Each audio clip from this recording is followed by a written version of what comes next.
Hey everyone, this is Robin Mansell, and I want to welcome you to my first call entitled The Conservative Liberal Chick. I'm going to give you guys a little bit about me, and that is that I have been self-employed for the last 25 years. I left corporate America to make more money, but more importantly, to gain my freedom as a single mom of 3 sons who are now grown. I've been a serial entrepreneur. I have done everything from a restaurant to a ladies' fitness center. I was an executive recruiter to real estate. But some of my biggest success actually came in the network marketing industry. I've been a top income earner in 2 companies, and I was actually featured in Success from Home magazine. I have a decent following on Facebook, and that is what prompted me to do this call, to do this Google Hangout, which will be done in a podcast form also. So let's talk about what is the conservative liberal chick. That is the best description of who I am, because I'm actually a mixture of both. I don't like the whole idea of labeling people into one box, and that's the only box that I can be in. So I decided I woke up one day, especially after watching some of the stuff that goes on Facebook, the back and forth, the on, and I said, you know what? I find that I'm a little bit of both. So I went ahead and I said, I'm going to tag myself the conservative liberal chick. And how it got started is I watch people throw that term around so much. It's almost like calling somebody liberal or conservative is a new way to call them, whatever the worst words you can think of to describe someone. So, you know what? I said, I'm going to just go ahead and own it. So I saw someone post on Facebook and ask that, what are your 2 favorite movies? So what would be your 2 favorite movies that you watch 5 times and you could watch again and again? And so I said, Gone with the Wind with Scarlett O'Hara, my favorite, and Fridays with Ice Cube and Chris Tucker. You could not have put 2 completely different movies as favorites, but those are my 2 favorite movies, and they're on opposite sides, of the realm. I've even heard people say, why in the world would you like a movie like Gone with the Wind? I like the movie. I'm unapologetic about it. I like the movie. So one minute I might be in the car listening to Bon Jovi or Shania Twain. The next minute, it might be Ice Cube, Snow Vaseline, or Tupac.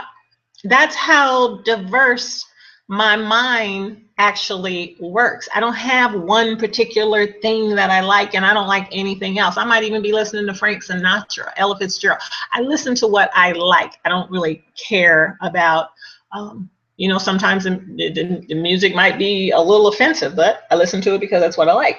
So here are some things that kind of make the conservative liberal chick who she is. This is how I feel about things. And I'm just going to kind of give you guys a little brief history, a little bit about it, or how I'm thinking about it, and go from there.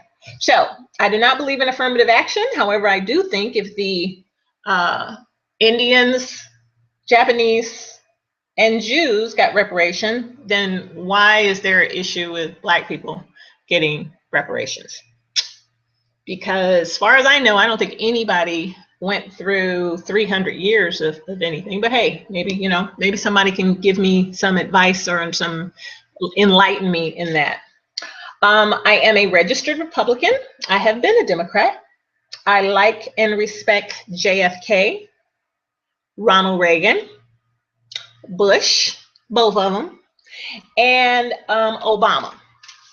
I actually like those people, no matter what anybody says. Those are the guys the presidents that are my favorites. I vote by my brain and my heart, and never just by party. I'm not going to just vote for someone because I happen to occupy that particular party. To me, that makes absolute no sense why anybody would do that, because you cannot just like a person that just because you guys are in the same place. For me, that doesn't make any sense. I love The Apprentice and was a huge fan of Donald Trump. When I first saw him, him and Ivanka, his wife at the time, his first wife, on the Phil Donahue show. Yes, the Phil Donahue show. I am that old. However, my issue, I will never vote for him or anyone like him who speaks of bias or hate against any humans and lump specific groups of people into a stereotypical category. I cannot do that. I have a granddaughter, and if I care about the kind of world that she's going to live in, I'm going to care about a person that is supposed to be representing everyone, not just the people who likes him. So that's not going to happen, Donald. And for that reason, I'm out with you. But I guess that's Shark Tank, and you don't like Mark Cuban, and okay, so whatever. There are some pretty bad statistics, and the reason I don't like statistics about things, and because it just makes it easy for people to stereotype people, even though they can show you the statistics and say blah, blah, blah, whatever, I don't like it. There's some pretty bad statistics that I could use on both white males and black males. I could use the sexual predator on white males. The statistics are pretty high. And I could use the crime and jail rate on black males. So I don't get a lot of that against certain groups of people who, just like our groups of people, have done some things that maybe they shouldn't have done. But you can't group or categorize a whole group of people in regard to that. That's how I feel.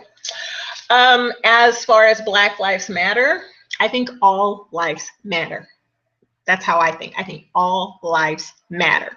Do I get it? Absolutely. Even though I am the daughter of a retired police officer, yeah, I get it. I think that people should do their job. If you're a police officer and your job is to protect and serve, then you don't get to pick and choose who you get to protect and serve. So I don't think that people making excuses for their jobs, well, you knew that job was going to be hard. You didn't sign up to drive an ice cream truck. You signed up to be a police officer, and it's your job to do it and do it right. It's also the job of the other officers that are there to protect this house. And you don't need people doing things that are so blatant that it's going to cause levels of mistrust throughout.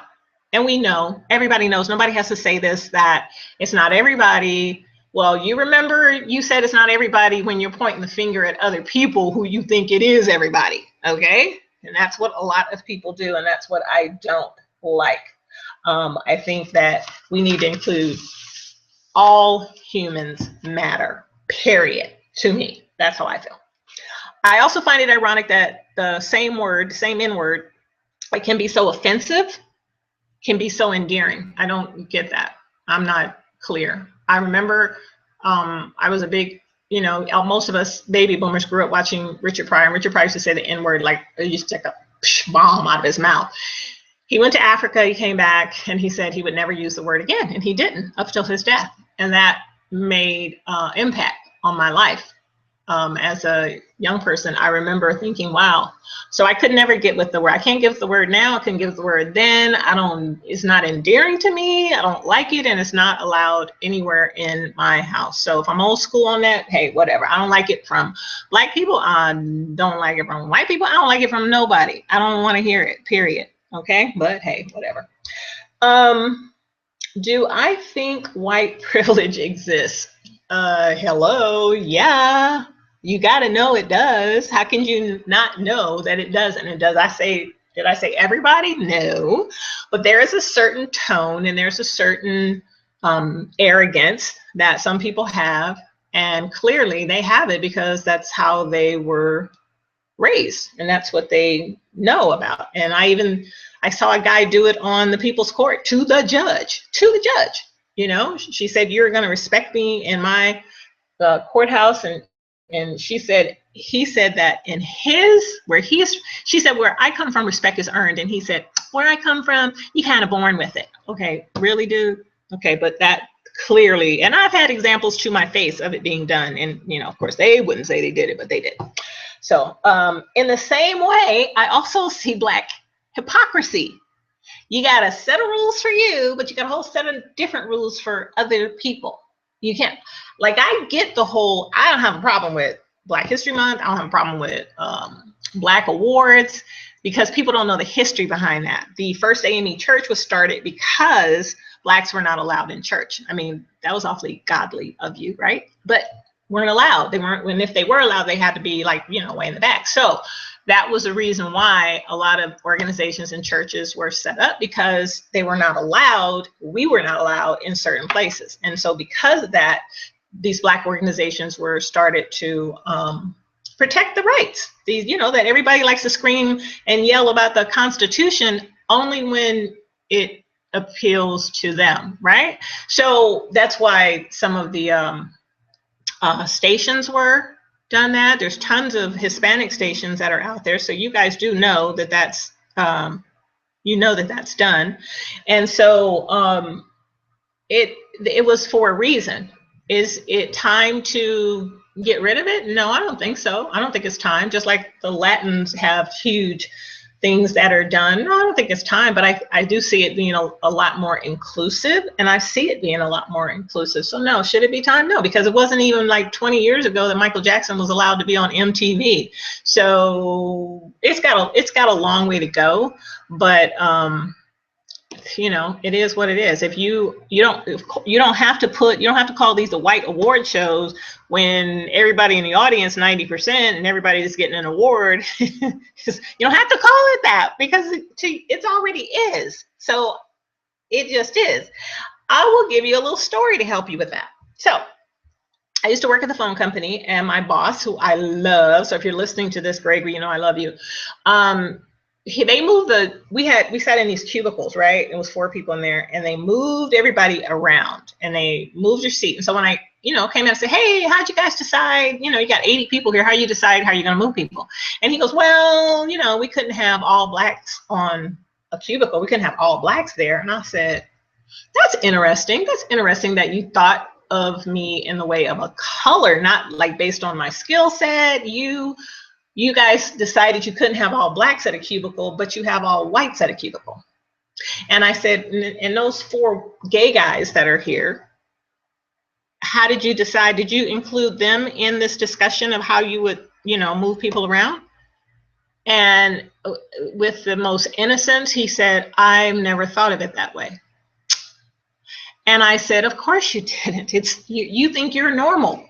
Right? And so that is what I have learned when people talk about privilege, or they talk about, and it's no fault. If you grew up that way, you'd be the same way. If you grew up doing certain things and having certain things, you would be the same way, Black people, you would. So don't say you wouldn't. You don't say you'd be so kinder, and you wouldn't. So it just goes to show that a lot of people don't think about things until they're in that situation. You don't think about things happening to your child or this and that, unless it's your child, no matter what color you are. At the same time, I've had incidences with my kids, and they've been treated very fairly. So I'm not going to categorize everybody in a certain way when there's some good and there's some bad, just like everybody in the world. But nobody is above the law, not even the police officers. Okay. I like Kim Newton. Yep, sure do. I like Kim Newton, but I'm not a fan of Beyonce. I think she's gorgeous. I think she's beautiful. I guess she sings well. I don't know. I guess. I'm not a big fan. I'm just not. It doesn't do anything for me. I'm not a fan of Kanye West, which probably everybody can understand that. So this is just the beginning, you guys, of me being true to my voice and not always taking sides because of religion, politics, or race. I'm going to embrace who I am. I find myself sometimes getting in the middle of some arguments and trying to be the voice of reason. The one thing you can say about me is that you'll never, ever, ever see me disrespect someone the way I see people call out people and say some of the, I typically will say you. And hey, unless you step up to the plate and swing, I'm not even talking about you. I'm talking about the characteristics of bad behavior. And so I don't go around talking about this group of people, this and this group. I don't do that. That's not something that I do. And so if you're reading something into it, then yeah, it's probably got to be about you. And then I'm going to talk about everything. I'm going to talk about everything from the network marketing industry to everybody being on the internet who says they're an expert, to all this information, which is too much. It's like everybody is coming at you and it's too much. And, I'm going to rant a little bit. But anyway, I just wanted to introduce you guys to my new tagline, or my new mantra, which is, I own who I am, and I am the conservative liberal chick. So if you want to label me, there you go. Label me with that. Thanks, everybody. I'll see you on the next show.